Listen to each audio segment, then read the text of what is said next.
Yang pasti, cara ini nggak pakai ikan pemakan kutu dan nggak pakai obat sama sekali.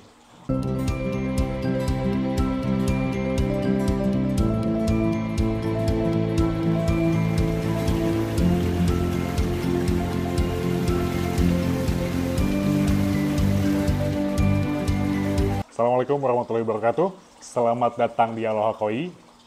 Kolam ikan koi, kalau ada kutunya itu wajar. Cuman sebenarnya bisa loh dicegah biar si kutu yang ada di kolam nggak sampai nempel di badan ikan koinya. Sebenarnya, tanpa disengaja, cara ini saya udah praktekin bertahun-tahun. Yang pasti, cara ini nggak pakai ikan pemakan kutu dan nggak pakai obat sama sekali. Jadi semua kolam yang di Aloha Koi Farm semuanya pernah kena kutu. Maksudnya ikan koinya semuanya pernah kena kutu. Minimal setahun sekali. Ada yang bisa setahun 2 kali. Kalau kolam yang di sini sejak awal dibangun, sejak pertama kali koinya masuk, nggak pernah sekalipun koinya kena kutu sama sekali. Setelah saya perhatiin, ada satu perbedaan yang mendasar yang bikin si kolam ini bisa nggak kena kutu, sedangkan yang lain rutin setahun sekali kena kutu. Jadi kalau kolam yang lain itu kita pemberian pakan minimal 3 kali sehari. 3 kali sehari ini jadi porsi kenyang. Kalau nggak kenyang nggak berhenti, terus sampai kenyang baru berhenti. Kolam yang lainnya lagi sehari bisa 5 kali pakai auto feeder. Sedangkan yang di kolam ini pemberian pakan cuma 1 sampai 2 kali dalam sehari. Itu pun porsinya tidak porsi kenyang. Jadi kita takar. Si pakannya ini saya cuma kasih sekitar 3 sampai 4 sendok ini. Ini 15 ml berarti sama kayak sendok makan. 3 sampai 4 sendok sekali makan. Jadi pemberiannya kadang sekali, kadang 2 kali. Intinya maksimal 2 kali sehari. Nah, dari situ yang ngebedain di kolam yang lain dengan frekuensi pemberian pakan yang cukup banyak, dampaknya si koi yang ada di situ lebih sering kenyang daripada lapar. Kalaupun lapar tuh nggak lama. Toh nanti misalkan pagi makan, udah menjelang siang agak lapar, ntar siang makan lagi. Tercukupi kebutuhan makanannya dengan pakan yang kita kasih sehari-hari.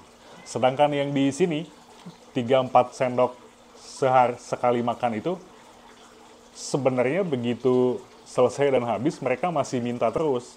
Tapi saya nggak kasih, karena di sini kan filtrasinya kurang memadai.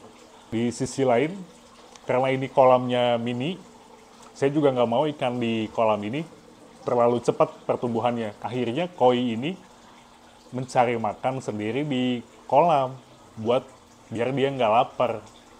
Bisa makan lumut, bisa makan alga yang ngapung, dan mungkin termasuk kutu juga ikut dimakan. Pokoknya yang gerak apapun dimakan. Sisi baiknya adalah pada saat si koi lapar, kutu yang baru muncul, baru tumbuh sedikit, udah langsung dimakan. Makanya si kutunya nggak bisa berkembang biak sampai banyak gitu kan, nggak bisa tumbuh pesat sampai nempel di badan koi.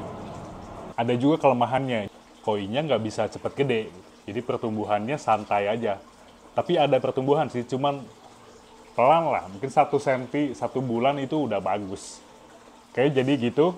Ada kelemahan dan kelebihannya cara ini. Jadi kelemahannya pertumbuhan ikannya agak lambat. Kelebihannya itu nggak usah pakai ikan pemakan kutu dan nggak perlu obat yang pastinya ada efek samping. Selain cara yang tadi, ada beberapa cara lagi yang cukup umum dipakai sama penghobi koi. Salah satunya penggunaan ikan pemakan kutu. Jadi koinya tetap bisa dikasih makan banyak, tetap bisa pertumbuhannya bagus. Jadi kutu biar si ikan pemakan kutu yang habisin. Jadi koinya nggak perlu makan kutu yang ada di kolam. Cuma kelemahannya, cara ini saya pernah coba sendiri, jadi cocok-cocokan. Begitu diterapkan di sini, baru dimasukin nggak sampai 1 jam ikan koinya udah loncat karena dikejar sama si ikan pemakan kutu. Waktu itu ikan kaviat. Terus di kolam yang lain, saya pernah pakai juga ikan Sumatera, itu malah kesedot sama pompa.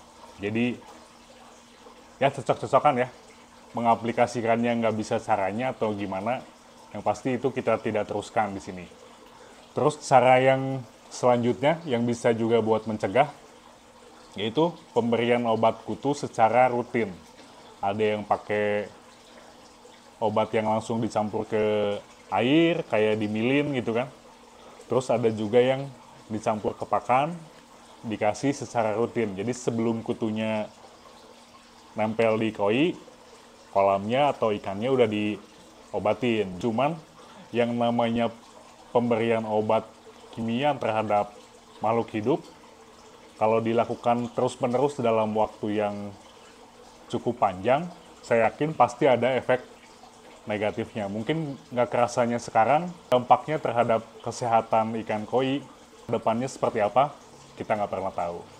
Jadi, paling tidak ada 3 cara buat mencegah kutu di kolam biar nggak nempel di badan koi. Terserah mau pilih yang mana, yang cocok diterapkan buat di kolam teman-teman masing-masing, silakan disesuaikan sendiri. Nah sekarang, gimana kalau si kutunya udah terlanjur nempel di badan ikan koi? Jadi koinya udah terlanjur kutuan, apalagi parah.